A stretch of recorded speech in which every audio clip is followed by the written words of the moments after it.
Created to protect the rights of the investor, the Convention of Independent Financial Advisors, better known as CIFA, opened its 10th International Forum on Wednesday in Monaco, bringing in hundreds of financial experts and top UN officials to focus on the 2012 election year with the theme, What Challenges for the International Financial System, Ethics, Politics and Finance. Europeans are now more divided than ever. As for the Americans, all political decisions and discussions remain blocked in the U.S. Congress. Even the Dodd-Frank Act, which was supposed to curb the speculative excesses and the insatiable greed of certain bankers, has been challenged. National governments have a responsibility to maximize the capacity of financial markets to promote equitable growth. They are trustees for those under their authority. For the first time in the history of the humankind, the economic and financial system, we may like or not like it, have become, in fact, totally integrated all around the planet. Markets never stops, 24 hours a day, and abide substantially by the same rules, the same hopes, expectations, and fears. From 2008 to today, the global financial crisis has left consumer wealth in decline to the tune of trillions of US dollars, forced people out of their homes, increased unemployment to staggering rates, and drove 44 million more people into poverty between June 2010 and February 2011 as food prices soared to their highest levels ever, according to the World Bank. This has left more than 1 billion people hungry today, according to the UN's Food and Agriculture Organization.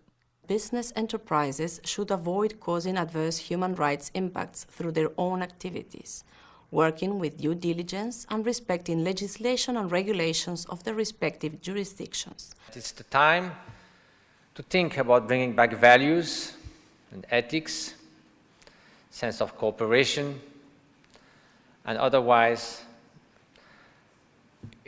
we might face even increasingly difficult times.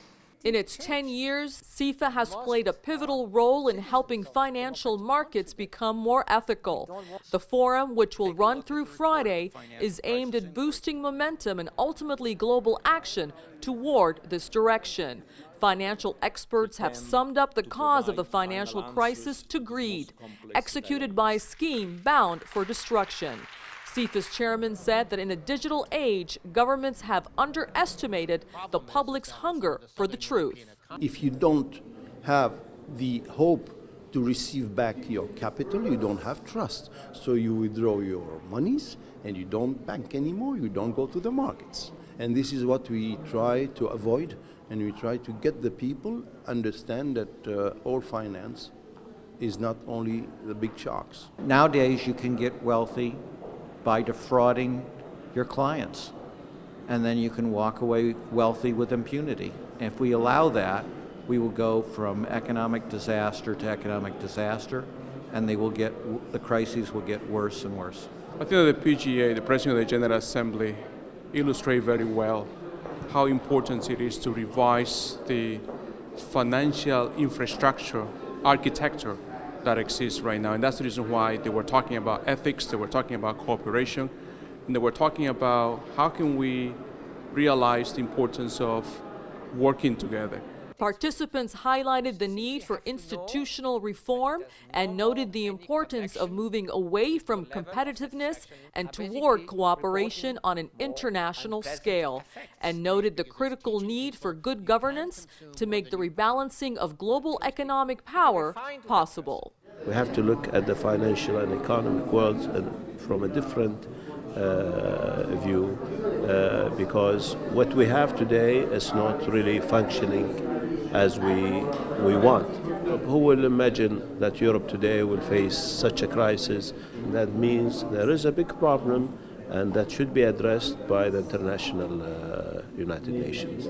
Here at CIFA, participants honed in on the fact that the global financial system cannot continue to gamble with the world's very social fabric at stake. Afaf Kanja for South South News, Monaco.